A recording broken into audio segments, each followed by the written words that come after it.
வணக்கம் நண்பர்களே. இந்த தேநீர் நேரத்தில் உங்களை சந்திப்பது ரொம்ப மகிழ்ச்சி அடைகிறது. நேற்று நான் இந்த கம்பனின் கற்பனை அப்படின்னு போட்டிருந்தேன்.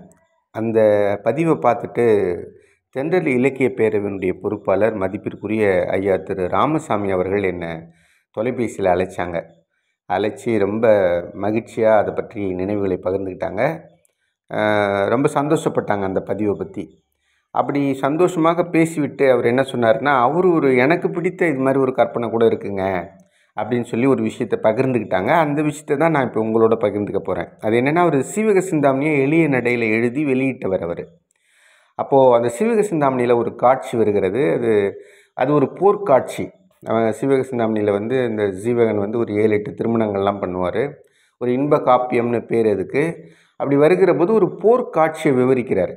அந்த போர்க்காட்சி எப்படின்னா, 2 பேர் படைகள் மோதுகிறது. அப்போ அம்புகள் விடுகிறார்கள். அந்த அம்புகள் எவ்வளவு அம்புகள் விடப்பட்டது அப்படின்னு சொன்னால், அது வானத்தில் முழுக்க இந்த அம்பு ஒரு கூரையை போல், இவங்க விடுகிற அம்புகளும் எதிரிப்படை விடுகிற அம்புகளும் அப்படி போய் சேர்ந்து ஒரு கூரையை போல் ஆகி சூரியனையே மறைத்து விட்டதாம். அப்போ சூரிய ஒளியே கீழே வர முடியாத அளவுக்கு இந்த அம்புகள் அப்படியே நிறைந்து ஒரு பெரிய கூரையை போல் ஆகிவிட்டது. சூரிய ஒளி கீழே வர முடியல. அப்போ சூரிய ஒளி கீழே வர முடியலன்னா இருண்டு விட்டதில்ல, இருட்டாயிடும்ல. அப்படி இருட்டாயிடுச்சான்.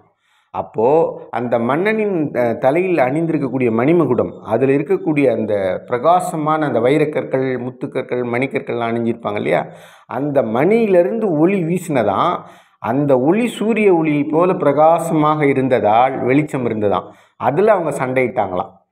எப்படி கற்பனை பாருங்க. சீவக சிந்தாமணியில் இப்படி ஒரு போர்க்காட்சி, இப்படியெல்லாம் ரசனையை, இலக்கியங்களை, காப்பியங்களை ரசனையோடு உருவாக்கியிருக்கிறார்கள் அப்படின்னு நம்ம பார்க்குறோம். இந்த ரசனையை அவர் ரசித்ததாக திரு ராமசாமி அவர்கள் எனக்கு பகிர்ந்துக்கிட்டார்.